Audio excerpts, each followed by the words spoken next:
Adapun Bani Ruben dan Bani Gad ternaknya banyak, bahkan sangat banyak sekali. Ketika mereka melihat tanah Yeser dan tanah Gilead, tampaklah tempat itu tempat yang baik untuk peternakan. Lalu datanglah Bani Gad dan Bani Ruben, dan berkata kepada Musa, Imam Eliesar dan para pemimpin umat itu, Atarot, Dibon, Yeser, Nimrah Hesibon, Elel, Sabam, Nebo, dan Bian, negeri yang telah dikalahkan oleh Tuhan untuk umat Israel. Itulah suatu negeri yang baik untuk peternakan dan hamba-hambamu. Ini memang ada ternaknya. Lagi kata mereka, jika kami mendapat kasih-Mu, biarlah negeri ini diberikan kepada hamba-hambamu ini sebagai milik. Janganlah kami harus pindah ke seberang sungai Yordan. Jawab Musa kepada Bani Gad dan Bani Ruben itu, masakan saudara-saudaramu pergi berperang dan kamu tinggal di sini? Mengapa kamu hendak membuat enggan hati orang Israel untuk menyeberang ke negeri yang diberikan Tuhan kepada mereka? Demikian juga dilakukan bapa-bapamu ketika aku menyuruh mereka dari Kades Barnea untuk melihat-lihat negeri itu. Mereka berjalan sampai ke lembah Eskol melihat-lihat negeri dan membuat enggan hati orang Israel, sehingga mereka tidak mau pergi ke negeri yang diberikan Tuhan kepada mereka. Maka bangkitlah murka Tuhan pada waktu itu, dan ia bersumpah bahwasanya orang-orang yang telah berjalan dari Mesir yang berumur 20 tahun ke atas tidak akan melihat negeri yang kujanjikan dengan bersumpah kepada Abraham, Ishak dan Yakub. Oleh karena mereka tidak mengikut aku dengan sepenuh hatinya, kecuali Kaleb bin Yefun, orang Kenas itu, dan Yosua bin Nun. Sebab keduanya mengikut Tuhan dengan sepenuh hatinya. Sebab itu bangkitlah murka Tuhan kepada orang Israel, sehingga ia membuat mereka mengembara di padang gurun 40 tahun lamanya, sampai habis mati segenap angkatan yang telah berbuat jahat di mata Tuhan.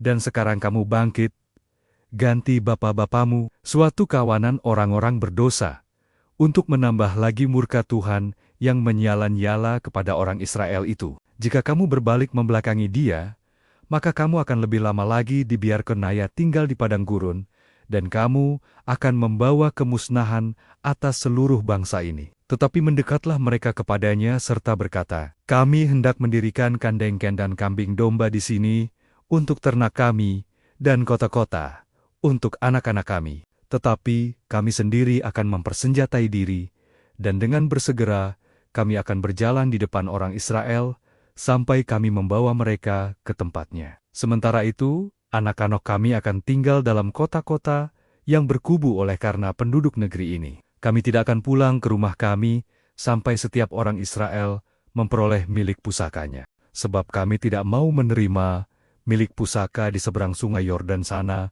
dan seterusnya. Apabila kami mendapat milik pusaka di seberang sungai Yordan sini, di sebelah timur. Lalu berkatalah Musa kepada mereka, jika kamu hendak berbuat demikian, jika kamu hendak mempersenjatai diri untuk berperang di hadapan Tuhan, dan setiap orang dari kamu yang telah bersenjata hendak menyeberangi sungai Yordan di hadapan Tuhan, sampai ia menghalau masu-masunia dari hadapannya, sehingga negeri itu takluk ke hadapan Tuhan. Dan jika kemudian kamu pulang, maka akan bebaslah kamu dari kewajibanmu kepada Tuhan dan kepada Israel, dan negeri ini pun akan menjadi milikmu di hadapan Tuhan. Tetapi, jika kamu tidak berbuat demikian, sesungguhnya kamu berdosa kepada Tuhan, dan kamu akan mengalami bahwa dosamu itu akan menimpa kamu. Dirikanlah kota-kota bagi anak-anakmu, dan kandang-kandang bagi kambing dombamu, dan perbuatlah apa yang telah kamu ucapkan. Maka berkatalah Bani Gad dan Bani Ruben itu kepada Musa, hamba-hambamu ini akan berbuat seperti yang diperintahkan tuanku. Anak-anak dan istri-istri kami, ternak dan hewan kami akan tinggal di sini, di kota-kota Gilead. Tetapi hamba-hambamu ini akan menyeberang di hadapan Tuhan untuk bertempur, yakni setiap orang yang bersenjata untuk berperang, seperti yang dikatakan tuanku. Lalu Musa memberi perintah mengenai mereka kepada Imam Eliesar dan kepada Yosua bin Nun, dan kepada kepala-kepala puak dari suku-suku Israel. Kata Musa kepada mereka, jika Bani Gad dan Bani Ruben itu telah menyeberangi sungai Yordan bersama-sama dengan kamu untuk berperang di hadapan Tuhan, yakni semuanya orang yang bersenjata untuk berperang, dan jika negeri itu telah takluk kepadamu, maka haruslah kamu memberikan tanah Gilead kepada mereka sebagai milik. Tetapi jika mereka tidak menyeberang dengan bersenjata bersama-sama dengan kamu, maka haruslah mereka menerima tanah miliknya di tengga-tenggamu di tanah Kanaan. Lalu Bani Gad dan Bani Ruben itu menjawab, apa yang difirmankan Tuhan kepada hamba-hambamu ini akan kami lakukan. Kami sendiri akan menyeberang dengan bersenjata di hadapan Tuhan ke tanah Kanaan. Tetapi bagi kami, tetaplah tanah milik pusaka kami di seberang sungai Yordan sini. Lalu Musa memberikan kepada mereka, kepada Bani Gad, kepada Bani Ruben, dan kepada setengah suku Manasye bin Yusuf, kerajaan Sihan, raja orang Amori, dan kerajaan Oge, raja Bazan, yakni negeri mereka beserta kota-kotanya di seluruh negeri itu, dengan dera-dera, setiap kota itu. Maka Bani Gad membangun kota-kota Dibon, Atarot, Arot, Atarot Sofan, Yezer, Yokbeha, Bet Nimrah, Bet Haran, sebagai kota-kota yang berkubu, dan sebagai tempat kandang-kandang kambing domba. Dan Bani Ruben membangun kota-kota Hesibon, Elie, Kiryataim, Nibo, Baal-Meon, dengan mengganti nama-namanya, dan Sibma. Dan mereka memberi nama lain kepada kota-kota yang dibangun mereka itu. Bani Machir bin Manasye pergi ke Gilead. Mereka merebutnya dan menghalaukan orang Amori yang ada di sana. Lalu Musa memberikan Gilead kepada Machir bin Manasye, dan diamlah ia di sana. Yair, anak Manasye, pergi merebut dusan-dusannya, dan menamainya Hawot Yair. Nobah pergi merebut Kenat dengan segala anak kotanya, dan menamainya Nobah, menurut namanya sendiri. Inilah tempat-tempat persinggahan orang Israel. Setelah mereka keluar dari tanah Mesir, pasukan demi pasukan, di bawah pimpinan Musa dan Harun, Musa menuliskan perjalanan mereka dari tempat persinggahan ke tempat persinggahan, sesuai dengan titah Tuhan. Dan inilah tempot-tempot persinggahan mereka dalam perjalanan mereka. Mereka berangkat dari Ramases pada bulan yang pertama, pada hari yang ke-15, bulan yang pertama itu. Pada hari sesudah Paskah, berjalanlah orang Israel keluar, oleh tangan yang dinaikkan, di depan mata semua orang Mesir. Sementara orang Mesir sedang menguburkan orang-orang yang telah dibunuh Tuhan di antara mereka, yakni semua anak sulung. Sebab Tuhan telah menjatuhkan hukimen-hukimen kepada para allah mereka. Berangkatlah orang Israel dari Ramases, lalu berkemah di Sukot. Mereka berangkat dari Sukot, lalu berkemah di Etam, yang di tepi padang gurun. Mereka berangkat dari Etam, lalu balik kembali ke Paihahiro, yang di depan Baal Zephon, kemudian berkemah di tentangan Migdal. Mereka berangkat dari Pihahariro, dan lewat dari tengga-tengga laut ke padang gurun. Lalu mereka berjalan 3 hari perjalanan jauhnya di padang gurun Etam. Kemudian mereka berkemah di Mara. Mereka berangkat dari Mara, lalu sampai ke Elim. Di Elim ada 12 mata air, dan 70 pohon korma. Di sanalah mereka berkemah. Mereka berangkat dari Elim, lalu berkemah di tepi Laut Teberau. Mereka berangkat dari Laut Teberau, lalu berkemah di padang gurun Sin. Mereka berangkat dari padang gurun Sin, lalu berkemah di Dofka. Mereka berangkat dari Dofka, lalu berkemah di Alus. Mereka berangkat dari Alus, lalu berkemah di Rofidim. Dan di sana tidak ada air minum untuk bangsa itu. Mereka berangkat dari Rafidim, lalu berkemah di padang gurun Sinai. Mereka berangkat dari padang gurun Sinai, lalu berkemah di Kibrot-Taawa. Mereka berangkat dari Kibrot-Taawa, lalu berkemah di Hazerot. Mereka berangkat dari Hazerot, lalu berkemah di Ritma.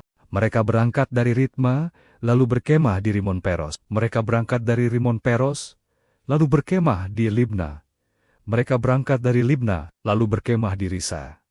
Mereka berangkat dari Risa, lalu berkemah di Kehelata. Mereka berangkat dari Kehelata, lalu berkemah di Hershafer. Mereka berangkat dari Hershafer, lalu berkemah di Harada. Mereka berangkat dari Harada, lalu berkemah di Makhelot. Mereka berangkat dari Makhelot, lalu berkemah di Tahat. Mereka berangkat dari Tahat, lalu berkemah di Tarah. Mereka berangkat dari Tarah, lalu berkemah di Mitka.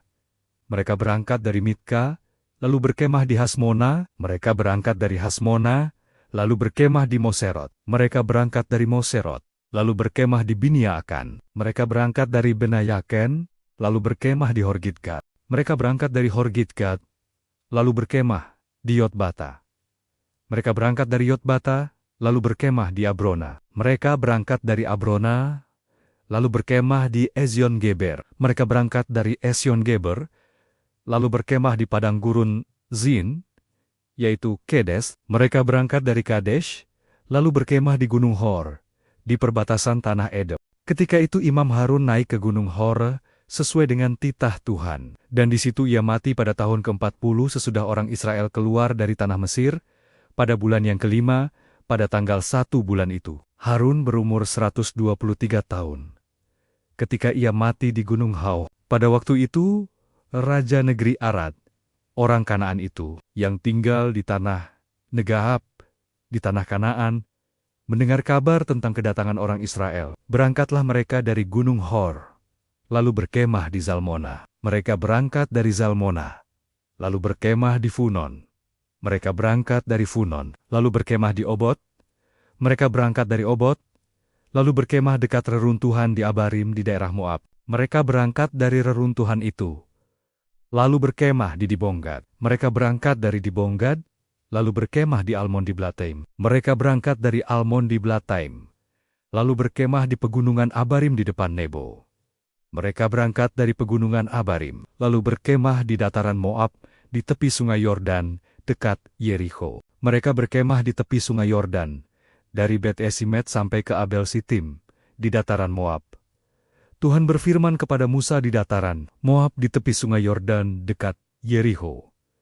Berbicaralah kepada orang Israel, dan katakanlah kepada mereka, apabila kamu menyeberangi sungai Yordan ke tanah Kanaan, maka haruslah kamu menghalau semua penduduk negeri itu dari depanmu, dan membinasakan segala batu berukir kepunyaan mereka. Juga haruslah kamu membinasakan segala patung tuangan mereka, dan memusnahkan segala bukit pengorbanan mereka. Haruslah kamu menduduki negeri itu, dan diam di sana. Sebab, kepadamulah kuberikan negeri itu untuk diduduki. Maka haruslah kamu membagi negeri itu sebagai milik pusaka, dengan membuang undi menurut kaummu. Kepada yang besar jumlahnya haruslah kamu memberikan milik pusaka yang besar. Dan kepada yang kecil, jumlahnya haruslah kamu memberikan milik pusaka yang kecil. Yang ditunjuk oleh undi bagi masing-masing, itulah bagian undiannya. Menurut suku nenek moyangmu, haruslah kamu membagi milik pusaka itu. Tetapi jika kamu tidak menghalau penduduk negeri itu dari depanmu, maka orang-orang yang kamu tinggalkan hidup dari mereka akan menjadi seperti selumbar di matamu, dan seperti duri yang menusuk lambungmu, dan mereka akan menyesatkan kamu di negeri yang kamu diami itu. Maka akan kulakukan kepadamu seperti yang kurancang melakukan kepada mereka. Tuhan berfirman kepada Musa, perintahkanlah kepada orang Israel, dan katakanlah kepada mereka, apabila kamu masuk ke negeri Kanaan, maka inilah negeri yang akan jatuh kepadamu sebagai milik pusaka, yakni tanah Kanaan menurut batas-batasnya. Adapun sisi selatanmu ialah dari padang gurun Zin, menyusur Edom, maka batas selatanmu mulai dari ujung laut Asin di sebelah timur. Lalu batasmu membelok di selatan pendakian Akrabim, terus ke Zin, dan berakhir di sebelah selatan Kades Barnea. Sesudah itu ia mencapai Hazaradar, dan terus ke Azmon. Kemudian batas itu membelok dari Azmon ke sungai Mesir, dan berakhir ke laut. Batas baratmu ialah laut besar dan pantainya. Itulah batas baratmu. Inilah batas utaramu. Mulai dari laut besar, haruslah kamu buat tanda batas ke Gunung Hor. Dari Gunung Hawar, harus kamu buat tanda batas ke jalan yang menuju ke Hamat. Lalu batas itu mencapai Zedad, kemudian batas itu mencapai Zifron, dan berakhir di Hazarenan. Itulah batas utaramu. Sebagai batasmu di sebelah timur, haruslah kamu membuat tanda batas dari Hazarenan ke Sefam. Dari Sefam batas itu turun ke Ribla, di sebelah timur Ain. Kemudian batas itu turun lagi, dan mencapai tebing Danau Kineret di sebelah timur. Lalu batas itu turun ke sungai Yordan, dan berakhir di Laut Asin. Itulah negerimu, menurut batas Bitasnia, sekeliling. Musa memerintahkan kepada orang Israel, itulah negeri yang akan kamu bagi, sebagai milik pusaka, dengan membuang undi, yang diperintahkan Tuhan, untuk diberikan kepada suku yang 9,5 itu. Sebab suku Bani Ruben menurut puek-puek mereka, dan suku Bani Gad menurut puek-puek mereka, telah menerima milik pusakanya. Juga suku Manasye yang setengah itu telah menerimanya. 2/2 suku itu telah menerima milik pusaka mereka di seberang sungai Yordan, di dekat Yerikho, ke sebelah timur. Tuhan berfirman kepada Musa, "Inilah nama orang-orang yang harus membagikan tanah itu kepadamu sebagai milik pusaka, Imam Eliezer dan Yosua bin Nun. Lagi haruslah kamu mengambil seorang pemimpin dari setiap suku untuk membagikan tanah itu sebagai milik pusaka." Inilah nama orang-orang itu. Dari suku Yehuda, Kaleb bin Yefunyun. Dari suku Bani Simeon, Samuel bin Amihud. Dari suku Benyamin, Elidad bin Kislon. Dari suku Bani dan seorang pemimpin, Buki bin Yogli. Dari anak-anak Yusuf, yakni dari suku Bani Manasye, seorang pemimpin Haniel bin Efod. Dan dari suku Bani Efraim seorang pemimpin, Kemuel bin Siftan. Dari suku Bani Zebulon seorang pemimpin, Elisafan bin Parnah. Dari suku Bani Issakhar, seorang pemimpin, Paltiel bin Azan. Dari suku Bani Asher, seorang pemimpin, Ahihud bin Selomi. Dari suku Bani Naftali, seorang pemimpin, Pedael bin Amihud. Itulah orang-orang yang diperintahkan Tuhan untuk membagikan milik pusaka kepada orang Israel di tanah Kanaan.